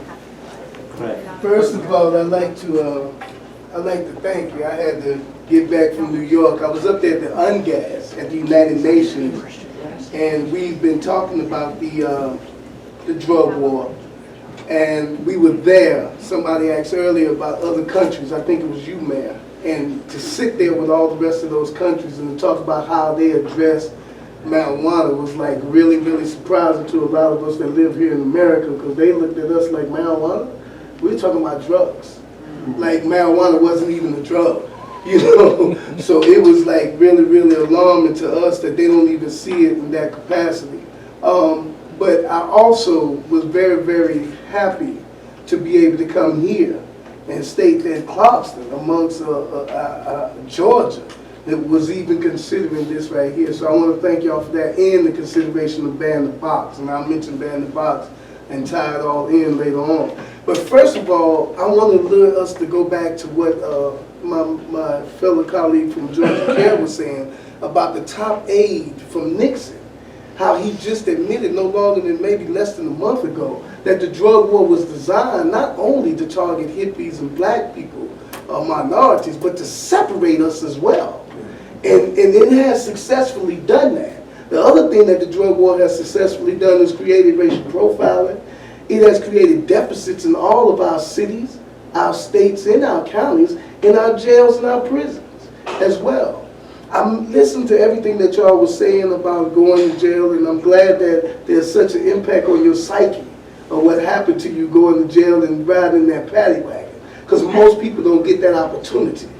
So they sit up there like Ms. Rushi, and they would say, you know, let's put this threat over people's head of being arrested to make them act right. And no one should have that threat over their head. That is something that's commonly used by judges and district attorneys and prosecutors. You know, when we have this ticketing that's already a national, I mean, it's already federally, you know, it's already in place. So for us to sit up there and go back to a barbaric way to oppress people in that manner is like clearly, I can't understand that. I also want to say that when we look at marijuana arrests, when we look at the disparities, there's nowhere else in the country, in the world, that look at it in the same way that America do. All that has been pointed out. So the main thing that I would want to point out now is that we have an opportunity here that exists here. I do agree with Ms. Rushi in one thing. And what she said about the opportunity of Clarkston being the one that can sit up here and do the research and give them to be the model throughout America for the statistics on how decriminalization, you know, has been done. Because that has not been done. So therefore, with her saying that, it dispels everything else that she put up as an argument against it. So that's mainly what I would want to point out. I wouldn't want to go too deep into it, but I also want to say the burden. The burden of a person going to jail or prison. Here y'all have, you know, somewhat, there's more disparaging here, more or less here, drug courts and the use of drug courts and the CROs, court referral officers and all that, than surrounding states like Alabama and Florida, of course. But yet and still, those classes that they go to, and all that is an added financial burden. The supervision of being under probation and parole for marijuana is an added financial burden and all. And all these things add up. So when you was adding how much it costs, so we got to add that to it as well. Because some cities in Georgia, they add that to your going to jail, they add that to your probation, they add that you got to go to the classes and everything else. And another thing that wasn't never pointed out here, that I point out all across the country in my traveling, is that people looked at all the high school dropout rates all across the country. None of us ever looked at the first year college dropout rates.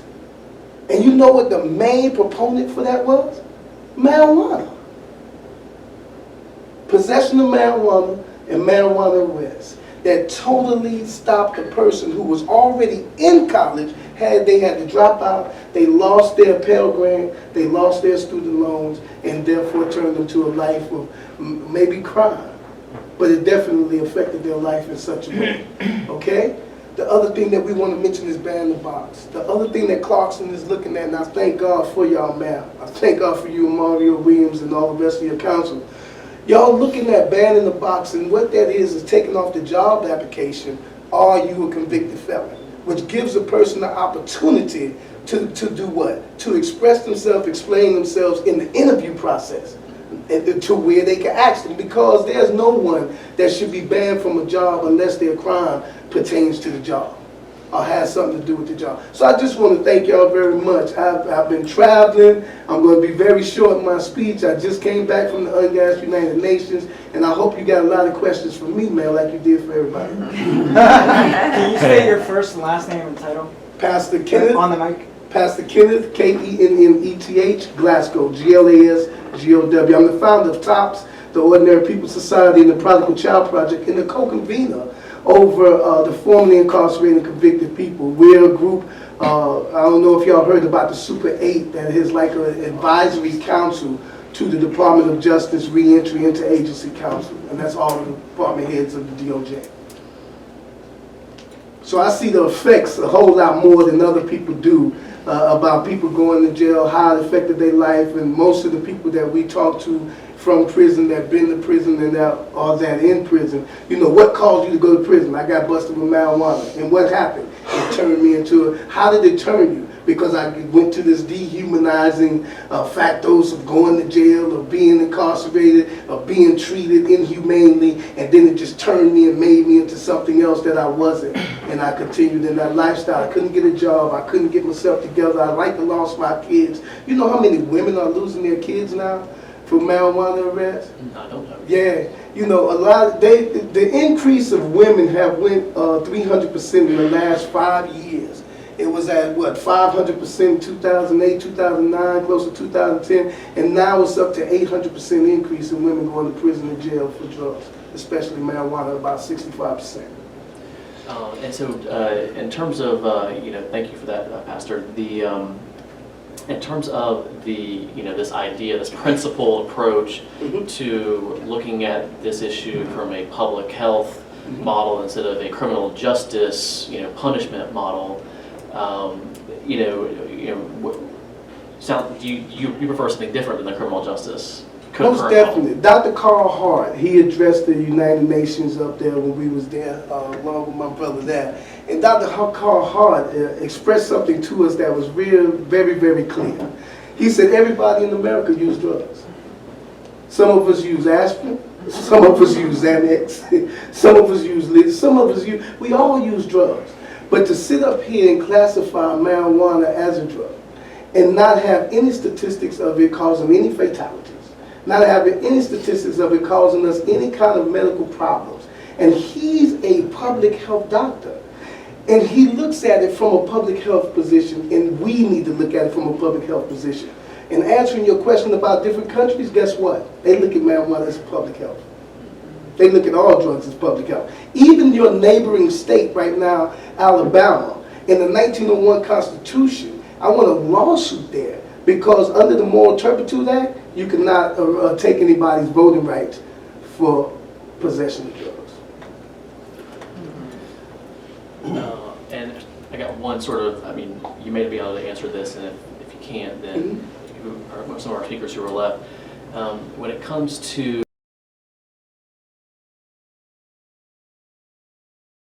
Asset forfeiture, right?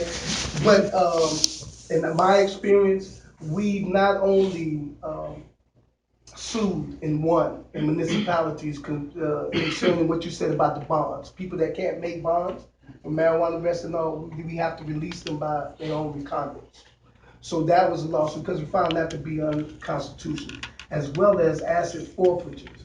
Mario Williams, like I said, is not here, but that's one of the biggest things that he has looked at in overturn here in Georgia, is the asset forfeitures and how they just take people's property and all for simple marijuana possession. I'd like to mention that that's how this whole topic came up. I saw President Obama ban the box basically on applications, and kept talking to Mario about it. We looking at the marginalization of people just from an arrest record, not being able to even have the interview. Their application ends up in the trash can. And it kind of evolved into other arrest issues that the laws were being applied politically, and they were marginalizing a certain group of American citizens or residents of the United States. And so that's how we got to this point of really trying to look at how the legal system does that, and the privatized prison industry. And you mentioned these other add-on costs with other cottage industries of this strategy of marginalizing people into a group of basically incarcerated, trade them in and out, whatever, you keep them unemployed, keep them homeless, other issues of poverty that take them out of school, keep them uneducated. So many issues that go into arresting people for certain things. We thought this might be one way to try to help that effort. We'll look at other issues as well, as like you said, ban the box. We're planning on looking at that, and so we appreciate your standing up for the cause and taking that to the world, basically. No. I appreciate y'all. The headlines: small town, big heart. in line with the rest of the world. Not America, the world. Clarkston, Georgia. That's the headline.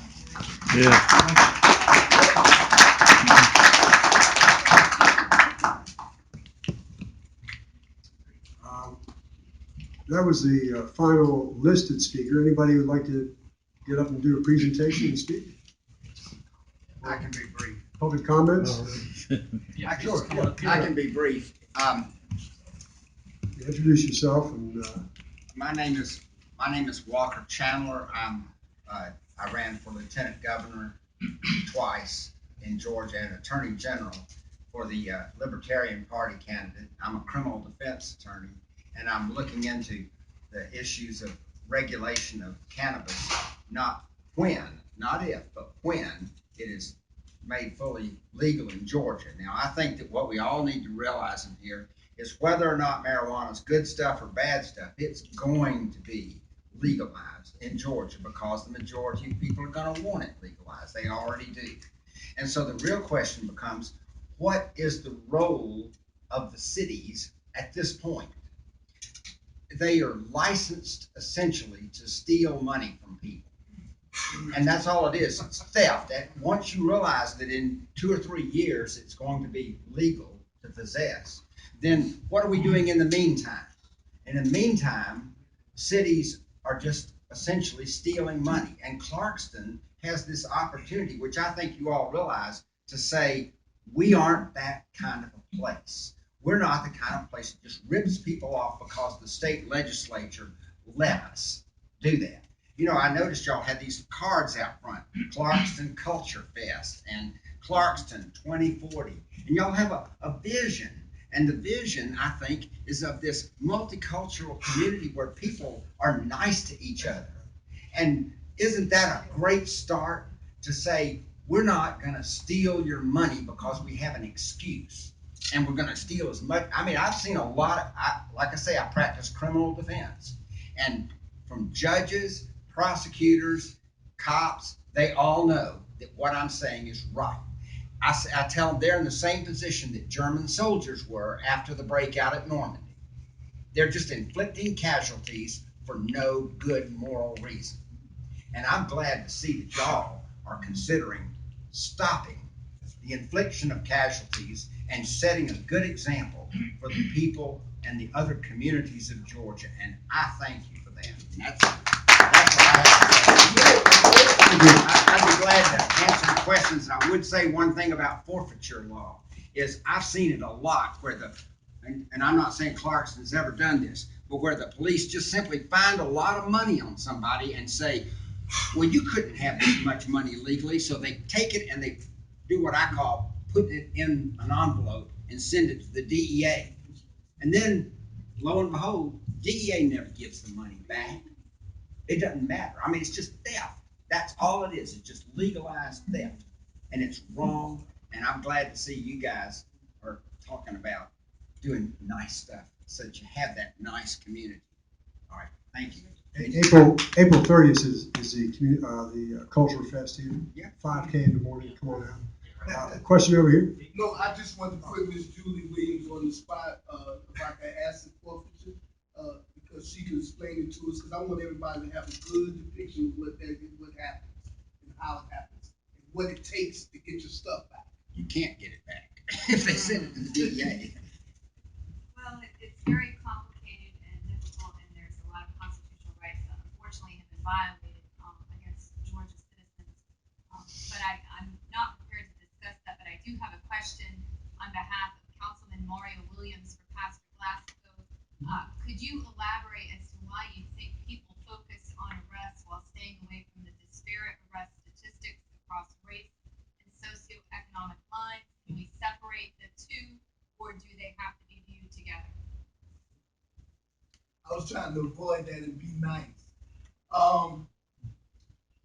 Across the country, we have found out that not only when you look at the disparities in the arrests, and you look at the socioeconomic disparities as well, you can also see this from the public health standpoint with diabetes. You can also see it with the environmental. You can also see it with what's happening with the women and all. All this exists in the communities that are targeted by our police officers, former police officers, and LEAP have seen this and recognized. They go in and do debrief, well, do pre-briefings, not debriefing, pre-briefings that tell them to go and target these areas. So when we discuss, the drug war, to discuss it without talking about race is like talking about peanut butter without talking about jelly.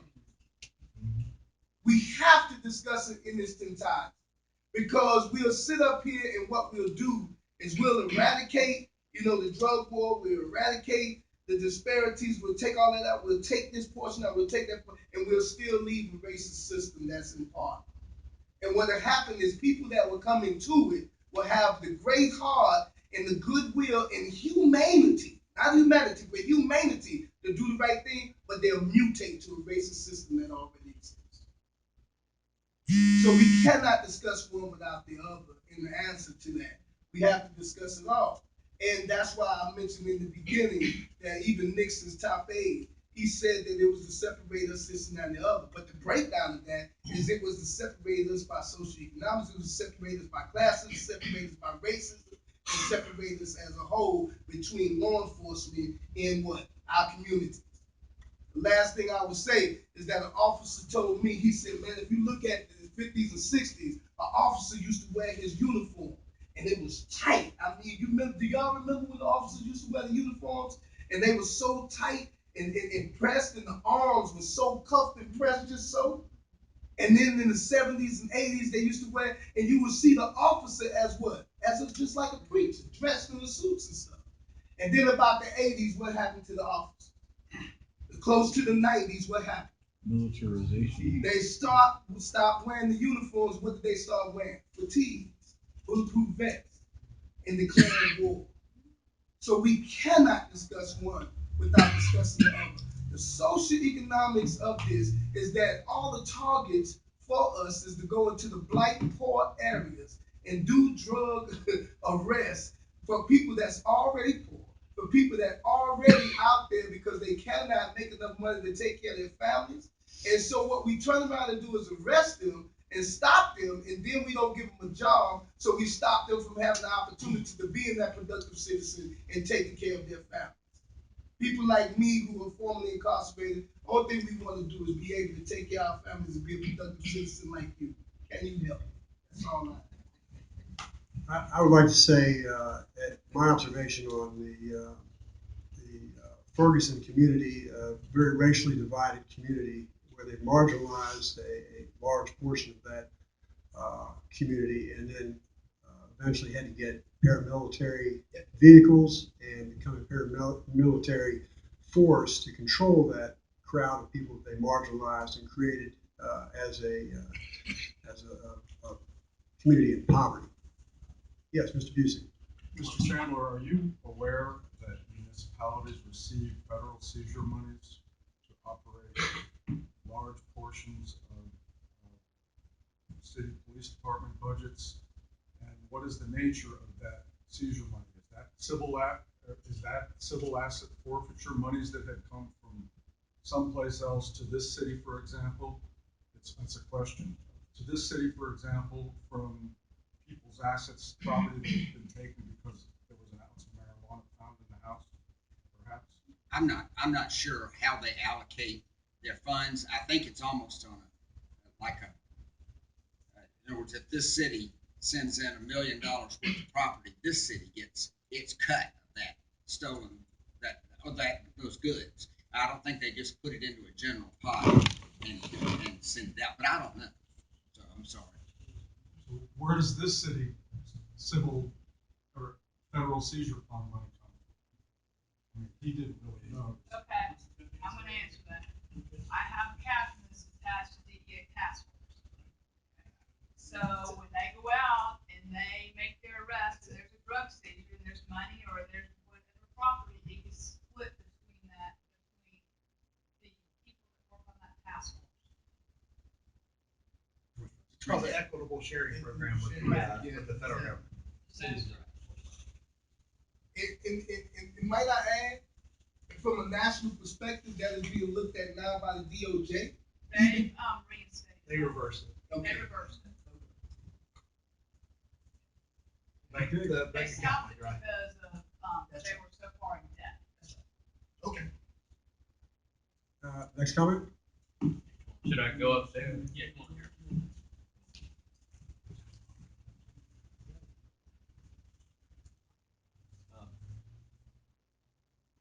I want to say this first of all. I don't think marijuana is harmless. I think anytime you take something that's pretty much pure carbon into your lungs, that's harmful. But it's kind of aside from what we're being talking about tonight, as far as disparity in treatment of alcohol, cigarettes, and marijuana. I'm going to say something. I hope you don't take me as being facetious at all. But as far as forfeiture of property.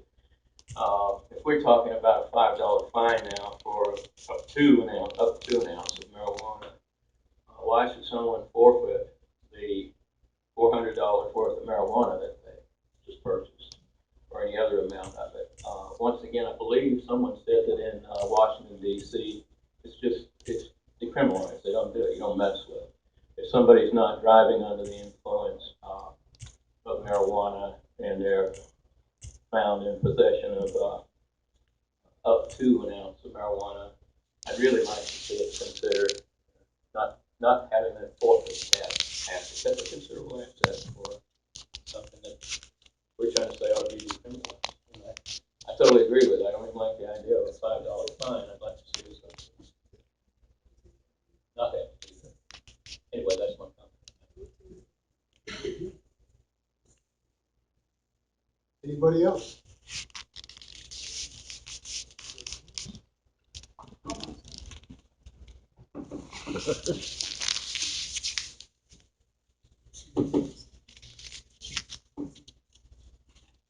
I'm Chief Hudson. I'm the chief here in the city of Clarkston. I just want to remind everybody that we do have a local ordinance that we use most of the time, as you heard me talk earlier.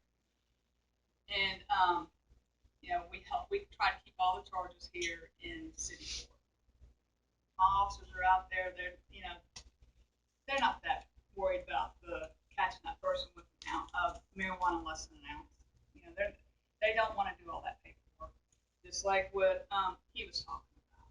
So, we can use a state charge, but we'd rather keep it. Try to ticket. I just want to let everybody know that yes, we do. We have the local ordinance, and we use the city ordinance, and we use them most of the time, unless there's other charges that we have to send them to state court. You let them keep their stash? No. That's what I don't want. What do you do with it? Put it into evidence, and then it goes and gets destroyed. And somebody tries, they all try to get downwind from it. That's what I'm against. I've already made that point. Well, it's, as of right now, still illegal. So, I can't just let the guy have it. We're gonna have to take it, we put it into evidence, and from there it gets destroyed. Can you share your thoughts on the proposal? Well, I think from what I understand from the mayor, he's just looking at, changing the fines. So we don't have a problem with that. $5, that's too little, and I don't think it's gonna be $5. But, it's not changing the ordinance because we already have a city ordinance. And state law supersedes, city ordinance, so, yeah, I'd rather, would be bound by it. For the most part, our officers most of the charges that they make are staying here in city court. Let them stay here. And that was my understanding too. We've already got it on the books here, and the police department here already practices, like you say, keeping it within the city. So yeah, we are a great city. We've got a great police force, and I want to go on the record to show that we care about the people of Clarkston as well. So that's why we want to tweak this, and we're going to look at it in an objective way and a subjective way to make sure that we're not marginalizing people within the community of Clarkston, because we are a welcoming city. We are an international city, and we want to make sure that everybody is happy together. Thanks. Well, How much here? how much does up to an ounce of marijuana cost? I don't know the pricing for that kind of thing. And do you, does No the idea. city? I can make a phone call if you. I think Does the tonight city- somebody said $400. We don't get any of that. And no, I'm not talking about that. The question, I have a question. Does the city have the ability to add to this ordinance, since Warren just brought the subject up after all of this long meeting, add to the ordinance the not confiscating? No, it's an illegal substance. Doesn't mean we have It's to. federal law. So it has to be confiscated. Yes. That would have to wait another 10 years or so. I guess that closes the committee here. Thank you very much. Public meeting is now closed. Thank you.